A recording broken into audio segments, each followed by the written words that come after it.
Personnel Cost by Whitney Davis, Instructional Leadership 691. Personnel cost. Salaries and benefits that make up a K-12 school setting is what most of the budget is consumed by. Policymakers are focused on driving the expenses down while doing what they can to improve academic achievement. The nation's public schools employ more than 6 million workers. Instructional staff receive close to $295 billion in salary and benefits according to federal estimates. Plan type matters. More than 80% of public school teachers are enrolled in defined benefit pension plans.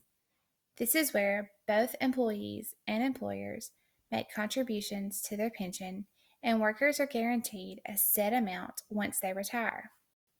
The pension amount is based on a formula that includes salary, time of service, and a multiplier to determine benefits. Today, most private sector workers belong to defined contribution systems such as 401ks. In these types of plans, employers contribute a percentage of the employee's salary to savings in addition to what the worker contributes. The worker manages their own investment and monitors it with the risk or reward if the market skyrockets or crashes.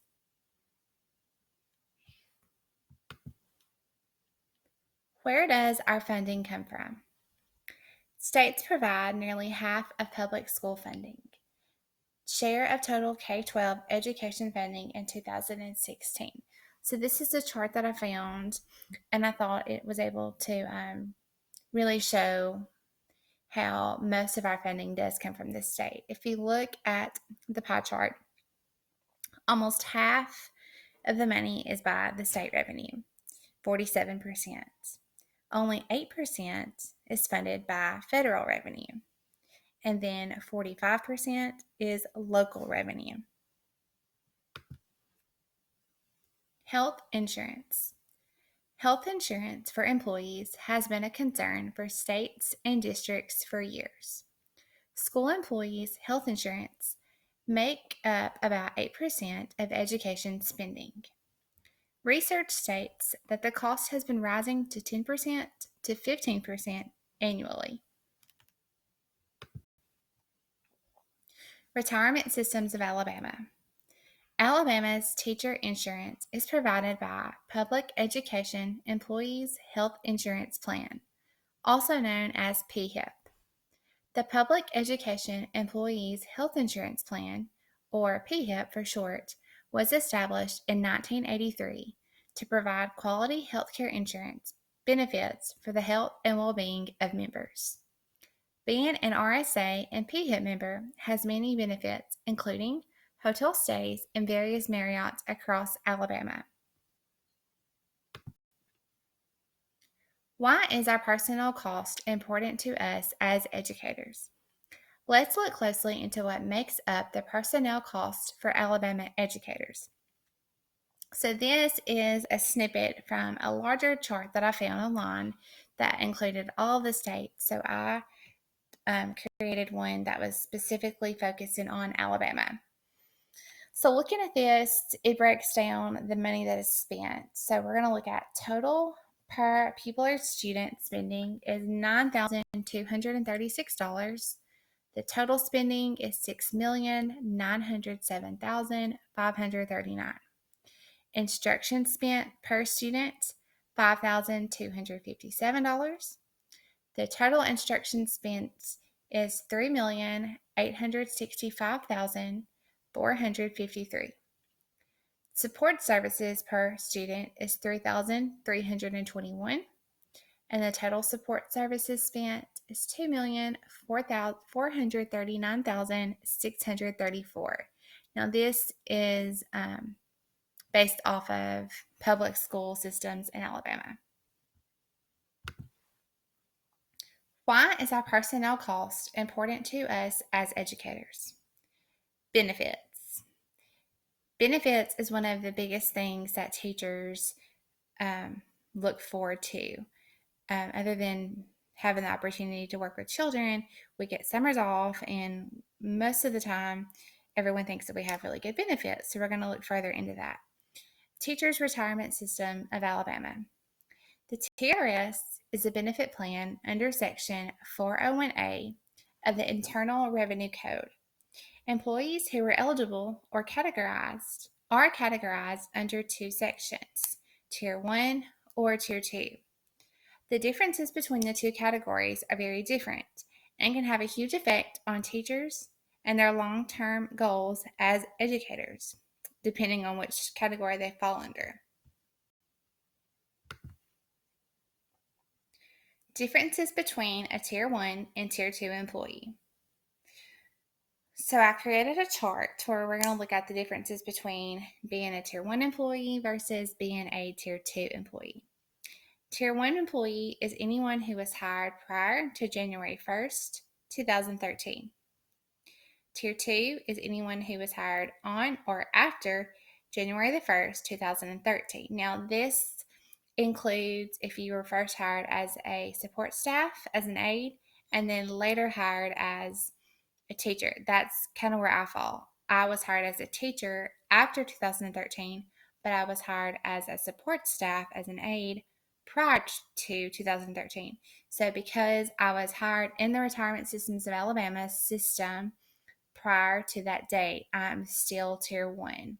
So I'm very thankful for that.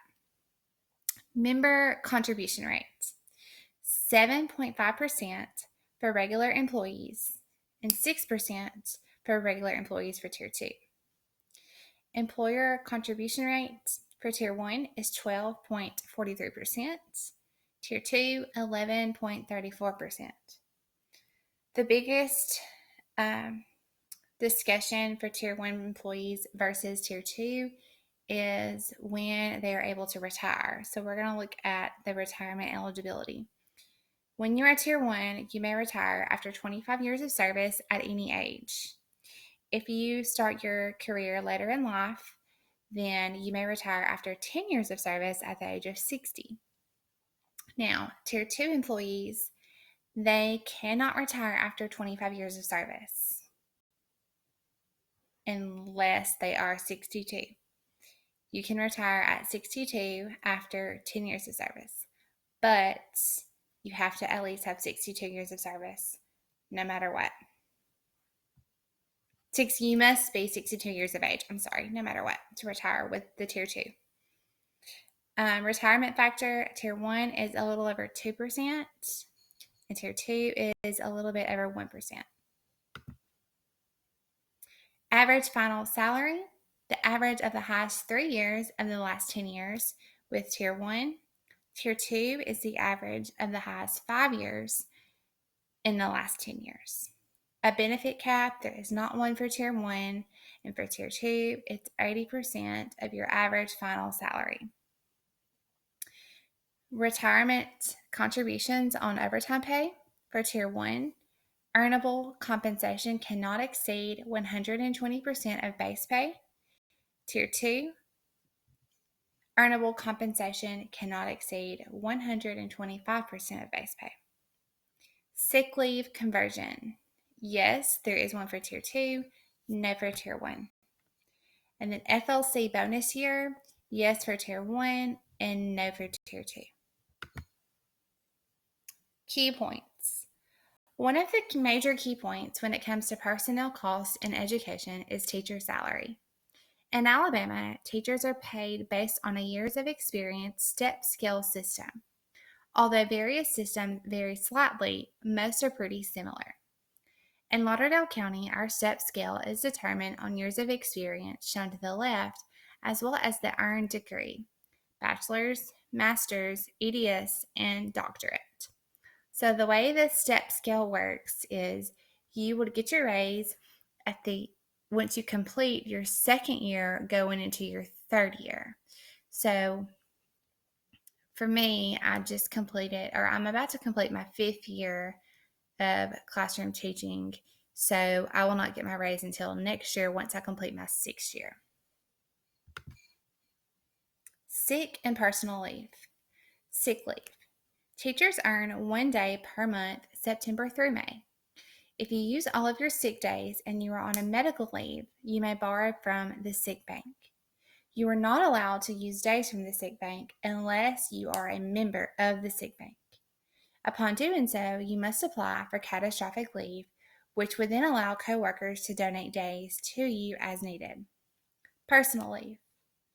Every employee is given 5 personal days a year. At the end of each year, if you do not use all of your personal days, they roll over to sick days for the next contract year. And below, I have listed my references. Thank you.